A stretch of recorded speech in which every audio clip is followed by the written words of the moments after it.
Assalamualaikum warahmatullahi wabarakatuh. Masih bersama saya Muhammad Abdul Muiz dalam channel Mams Akuntansi Pajak. Kali ini kita akan bahas tentang bab 4, yaitu transaksi interperusahaan dari sudut pandang persediaan. Dimana nantinya tujuan dari pembelajaran kali ini kalian mampu menyusun laporan konsolidasi gitu ya, terkait dengan yang nantinya akan ada transaksi antar perusahaan yang apa? Interperusahaan ini antar perusahaan induk dan anak, gitu ya, adanya holding dan juga anak dalam bentuk pembelian maupun penjualan inventory yang nantinya pasti akan melibatkan profit maupun loss, bisa juga ya, baik transaksi hilir maupun transaksi hulu. Jadi nanti transaksinya tersebut antar perusahaan itu ketika penjualan dilakukan oleh induk kepada anak, ada sales gitu ya, induk kepada anak A atau B, maka ini disebut dengan transaksi hulu. Sedangkan atau downstream. Sedangkan kalau misalkan ini dari transaksi anak ke induk,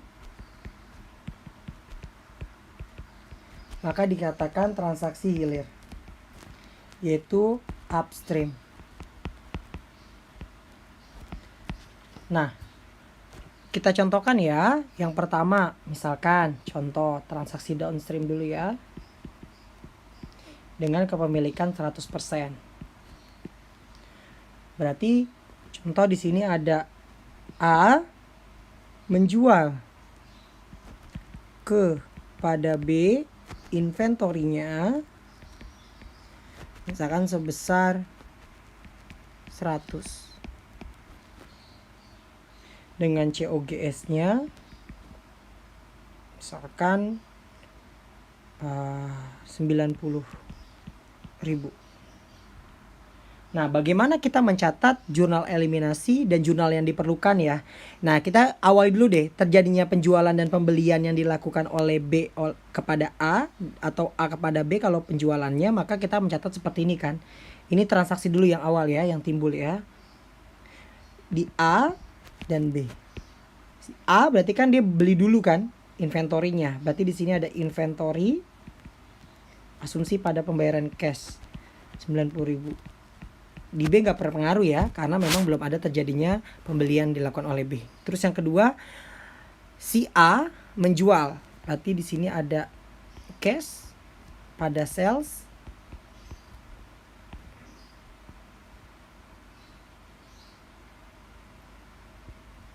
100.000. Terus ada COGS pada inventory senilai 90.000. Sedangkan si B dia akan mencatat inventory pada cash senilai 100.000 sesuai dengan harga jualnya si A. Nah, kalau ditanya bagaimana dilakukan jurnal eliminasi tersebut, kenapa harus dilakukan jurnal eliminasi ketika ada transaksi interperusahaan dalam segi persediaan? Karena kita tahu ya, di mana nantinya bila adanya terjadinya transaksi tersebut, maka dari sudut pandang konsolidasi, transaksi tersebut dianggap tidak ada dan harus dieliminasi karena merupakan akun yang sifatnya resiprokal gitu ya. Itu terkait dengan alasan kenapa harus dieliminasi. Nah, bagaimana jurnal eliminasinya? Eliminasinya pertama adalah kita harus mengeliminasi terjadinya penjualan tersebut. Ya, penjualan dari sudut pandangnya si A gitu ya. Berarti bagaimana kita melakukannya? Yang pertama ada sales pada COGS, senilai penjualannya. Nah, ini. Yang kedua, terkait dengan ini kalau misalkan tadi saya agak lupa dulu terkait dengan apakah barang ini sudah dijual atau belum gitu ya. Nah, intinya ketika di sini adanya penjualan yang belum adanya penjualan kepada pihak lain, contohnya maksudnya gimana? Nah, si A kan menjual kepada B. Nah, B ini kan belum melakukan penjualan. Maka nanti jurnal eliminasi ini asumsi ketika B belum menjual kepada pihak lain, kepada pihak lain pada tahun tersebut. Asumsi di sini tahunnya misalkan 2019, berarti di sini 2019. Maka yang harus kita lakukan adalah mengeliminasi adanya unrealized profit. Kenapa?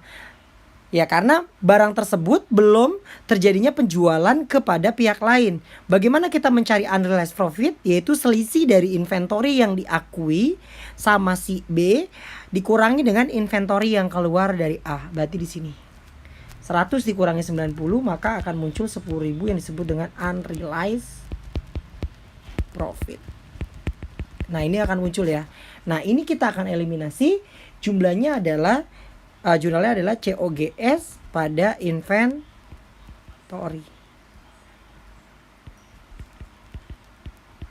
Nah ini.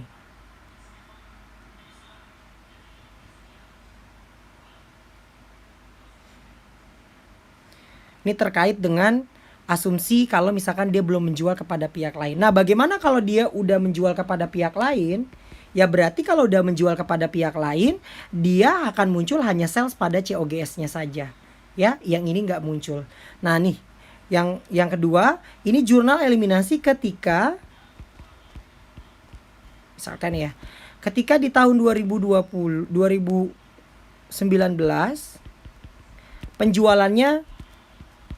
penjualan B dari inventory tersebut 80%. Jadi nggak seluruhnya terjual, hanya 80%. Maka kan nanti ada selisih 20% yang unrealized.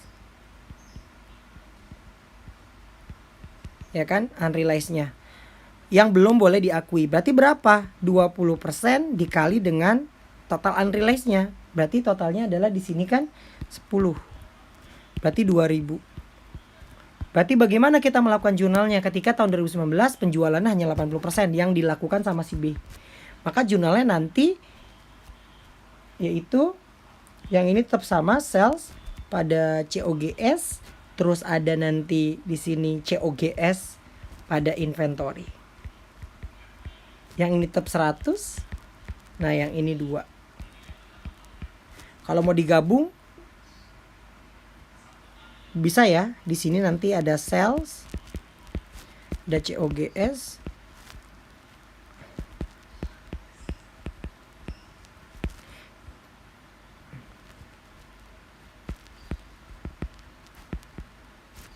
nah ini kalau digabung terkait dengan jurnal tersebut. Nah dampaknya apa sih? Nah ini yang kita harus pelajari dulu. Dampaknya apa? Pada saat kita membuat laporan konsolidasi. Nah, contoh di sini ada laporan konsolidasi. Ini asumsi yang kalau misalkan tidak terjual sama sekali ya. Ini asumsi yang ini. Jurnal eliminasi pada pihak B yang belum menjual kepada pihak lain. Nah, ini yang kalau saya giniin ini yang A deh, ini yang B. Oke, sekarang yang A dulu. Berarti kan di sini ada A, ada B. Di sini ada sales, ada COGS.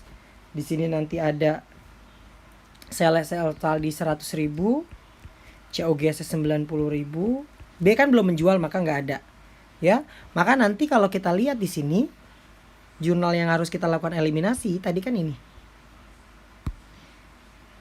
Maka nanti saldonya pasti 0. Yang di consolidation. Ini elimination. Ini totalnya adalah tadi debit kredit. Kreditnya ada sales.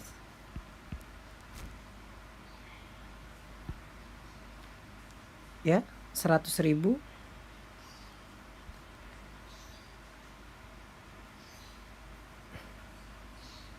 Terus di sini ada COGS-nya juga 100.000. Di kredit di debitnya 10.000.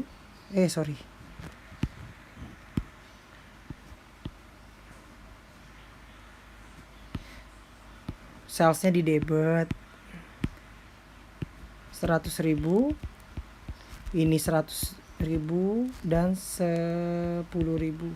maka nanti consolidationnya ini nggak ada, ini juga bersifatnya 0. Ini terkait dengan konsolidasi ketika si A pada posisi si B itu belum menjual sama sekali di tahun tersebut. Nah, oke. Bagaimana laporan konsolidasi ketika si B tersebut menjual tapi sebagian. Nah, ini ada sales, ada COGS. Maka nanti 100. Di sini COGS 90 masih sama. Terus di sini nanti tadi dia menjual sebagian ya. Berarti salesnya nanti di sini. Ini kita sama ya, asumsi si B ini A, ini B.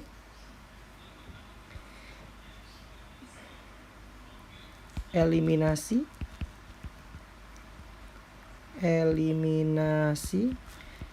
debit kredit. Ini kredit 100, ini debit 100.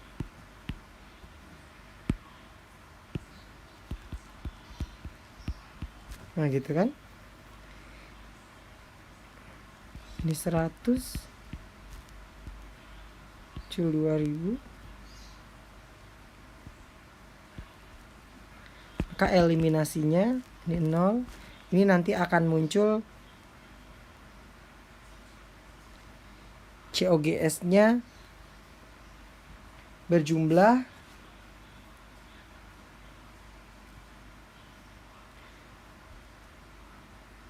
minus ya. Kenapa minus? Karena 8.000 ini kan masih di tangannya si yang tadi sudah kita akui. Nah, ini tinggal kita lihat lagi aja ya. COGS-nya si B ini kan tadi dia akan muncul sejumlah, berarti yang laku berapa? Tadi 80% dikali dengan, menurutnya dia 80% harga jualnya, 80% di harga belinya dia 100. Berarti di sini kan tadi dia mengakui adanya COGS-nya adalah 80.000. Nah, gitu. Maka nanti COGS-nya senilai ini ditambah 72.000 ya. Ini 100 COGS-nya kan dia udah muncul 80.000 tuh, karena kan tadi barangnya kejual 80%. Berarti kan 170 dikurangi 102 berarti 68. Pas ya, terkait dengan hal tersebut. Nah, coba kalau kita ilustrasikan ke dalam contoh dari modul buinnya.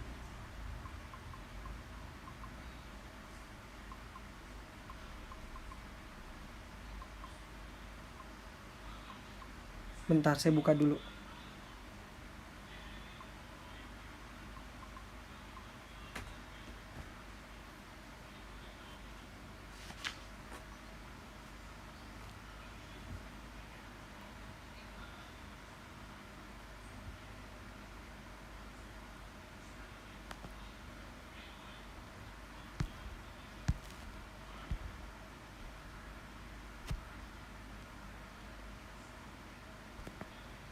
Oke, bentar ya. Ini kenapa saya nggak masukin 0 penjualannya? Karena di sini saya nggak ada penjualan terkait dengan berapa sih barang yang dijual. Kalau nanti di sini B menjualnya tadi ada penjualannya, maka kita jurnal dulu ya, jurnal penjualan. Ini asumsi nggak ada aja nih. Kenapa di sini 0? Tapi kalau logikanya dia ada jual ya, biar nggak bingung deh. Misalkan si B-nya ini ada melakukan penjualan yang tadi 80%-nya itu dengan harga misalkan ya 80% misalkan tadi di situ 100.000. Kalau 2 kali lipatnya berarti misalkan di sini dia jual ya si B-nya itu 95.000. Nah, berarti di sini nanti akan muncul 95.000. Jadi yang kita akui hanya yang di poin B ya. Itu terkait dengan laporan konsolidasi dari ketika ada yang B tersebut ketika 2019 penjualan hanya 80%. Nah, bagaimana ketika penjualannya tersebut terakhir deh, penjualannya tersebut di tahun 2020, berarti kan udah lewat nih. Itu kan? Ini kan udah lewat jangka waktunya. Nah, ini kalau menggunakan metode cost, maka nanti dia akan mencatat sebagai RE, retained earning pada COGS. Returning COGS yang mana di sini? Returning COGS dari unrealized tadi yang di awal. Ini asumsi yang ketiga ya. Sorry, ini asumsi yang ketiga. Berarti yang 10.000-nya itu. Ini kalau misalkan di tahun 2020 baru terjual. Oke, 10.000. Nah, kalau metodenya equity, ini pakai investment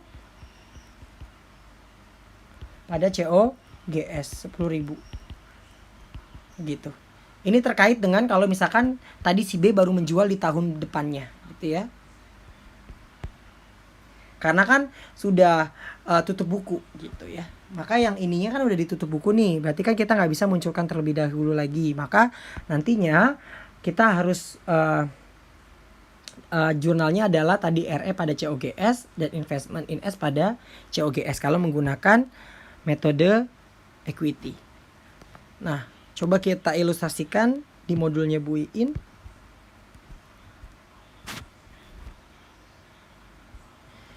Oke. Contoh, di sini ada transaksi interperusahaan dari inventory. P memiliki 100% saham S. Semua pembelian barang dagang S dilakukan dari P. Berarti downstream ya. P menjual inventory ke S dengan margin 20%. Oke, berarti dia ada keuntungan 20% dari cost. Cost barang tersebut 20.000. Ini COGS-nya 20.000 dari P ya. S kemudian menjual lagi barang ini ke perusahaan lain dengan harga 30.000. Oke.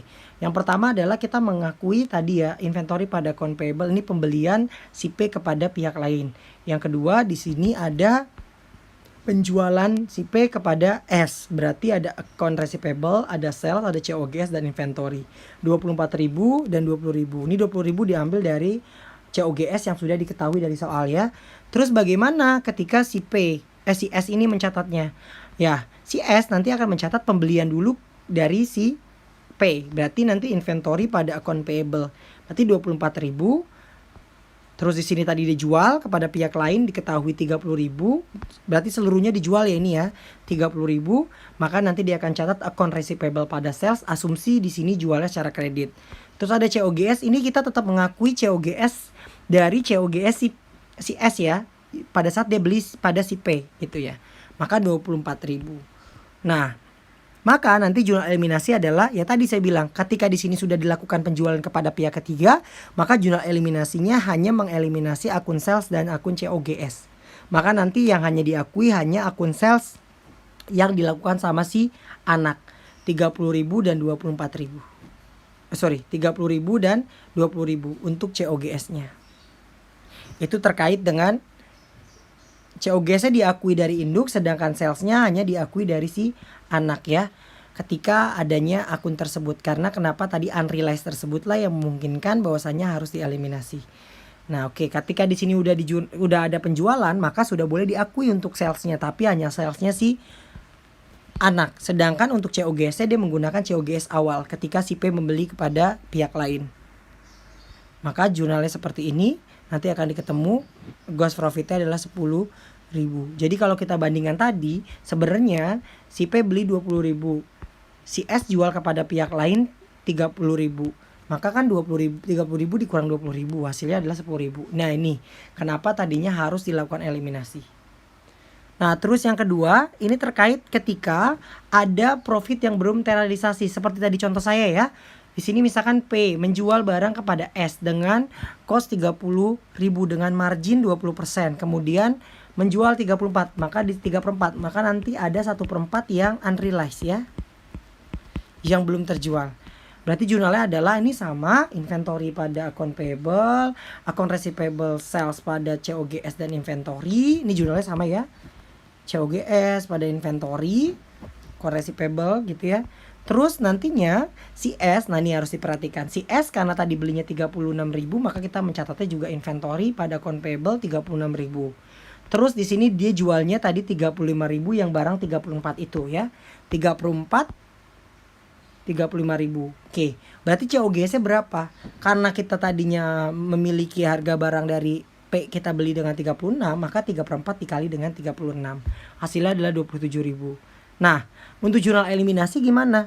Penjualan harus diakui dieliminasi yaitu sales pada COGS. Itu rumus bakunya. Terus yang kedua terkait dengan adanya unrealized profit. Unrealized profitnya berapa sih? Tadi nyari unrealized profit kan dengan cara inventory yang dilakukan sama anak berarti tadi berapa? 36.000. Inventory yang dibeli sama si P berarti 30.000. Sisanya 6.000. 6.000 bagi 4 adalah 1/4-nya gitu ya. 1/4-nya berarti adalah 1.500. Nah ini COGS pada inventory 1.500. Maka nantinya dari sudut pandang tersebut indeks inventory-nya 20% akan mengakibatkan disajikan terlalu tinggi dan juga mengakibatkan COGS disajikan terlalu rendah. Oleh karena itu dibuat jurnal eliminasi ya. Maka nanti dibuat kontrak kerja konsolidasi sebagai berikut. Nah nih salesnya demikian. Salesnya adalah yang dimasukkan hanya 35. Untuk COGS ya 30.000, 27.000, maka nanti di sini akan muncul 22.500 yaitu untuk COGS-nya ya. Sama kayak tadi contoh saya, nanti maka gross profit adalah 12.500. Nah, ending inventory 9.000 didapat dari mana? 9.000 itu didapat dengan cara 1/4 dikali dengan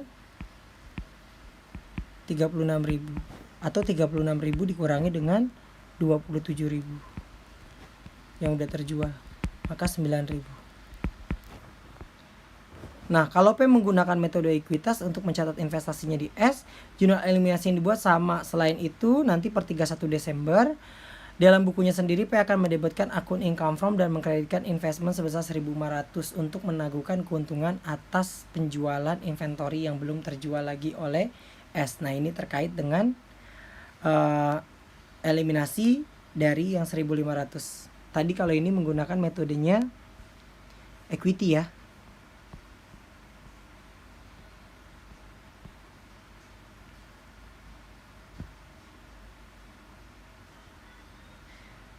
Oke, nomor 2. Eliminasi atas profit yang belum terrealisasi dan ending inventory dan realisasi profit yang ditangguhkan dari inventory sebelumnya. Contoh, selama 2020 P menjual lagi barang ke S 40.000 dengan margin 20%. 3/4 dijual ke perusahaan lain dengan 45.000. Sisanya tahun 2019 terjual pada tahun 2020. Nah ini tahun 2020 berarti 1 tahun yang akan datang ya. Seharga 12.000 yang 1/4-nya. Berarti bagaimana kita melakukan jurnalnya? Yang pertama ini jurnal yang sama ya, yaitu pembelian kepada pihak lain dulu, terus ada penjualan kepada S dengan cara 120% dikali 40.000 karena marginnya adalah 20%, hasilnya adalah 48.000, COGS-nya kita pakai tetap pada saat kita beli kalau kita sebagai P ya. Terus sedangkan kalau si S nanti catatnya juga sama, yaitu ada inventory pada account payable 48 karena tadi dia si P jualnya adalah 48. Ini harus connecting ya. Sorry. Ya itu intinya ini harus ini connecting dengan ini ya. Terus ada account receivable ini menjual kepada pihak lain gitu ya. 45.000 ditambah dengan 12.000 57.000. Nah, COGS-nya gimana? Pada inventory 45.000 totalnya. Nah, dari data tersebut tahun 2010 maka P menyusun laporan konsolidasi dan tampak seperti berikut. Nah, laporan konsolidasi ini hanya untuk membuat nanti laporan konsolidasi ya. Jadi nanti gabungan dari tahun 2009 ketika memang 2020 baru terjual seluruhnya. Maka nanti di sini akan muncul penjualan kepada si P gitu ya. Sebesar berapa? Nah, ini sama 57.000. COGS-nya di sini akan muncul 37.500. Tinggal kalian masukkan saja dari poin A, poin B ditambah poin B dikurang dengan poin C. Jadi nanti ketemu 37.500. Nah, gross profit-nya tinggal dijumlahkan secara vertikal. Nah, ending inventory-nya nanti berjumlah 10.000. Oke. Untuk ending inventory. Nah, ini jurnal eliminasi yang dibuat sama si P. Yang pertama tadi ada sales pada COGS pada inventory 2.000. Ini untuk unrealized profit-nya ya. 2.000 itu didapat dari tadi dia jual berapa? di tahun 1/4 ya, tahun 2020, tahun 2010-nya baru menjual lagi ya. Oke. Terus untuk mengakui unrealized pada tahun sebelumnya ditangguhkan, nih kalau menggunakan metode cost, maka nanti RE pada COGS. RE pada COGS yang harus kalian perhatikan di situ. Kalau metode equity, nah ini bedanya di sini doang. Bila P menggunakan metode equity, maka nanti jurnalnya adalah investment pada COGS sebesar 1.500. Maka bedanya cuma di sininya saja. Seperti tadi yang sudah saya jelaskan di tulis-tulisan coret-coretan yang tadi. Untuk jurnalnya itu masih sama. Oke, terkait dengan kalau misalkan di tahun sebelumnya adanya ya penjualan yang belum terrealisasi, atau dengan kata lain profit yang ditangguhkan dari inventory sebelumnya. Oke, saya rasa cukup materi terkait dengan pertemuan bab 4 di bagian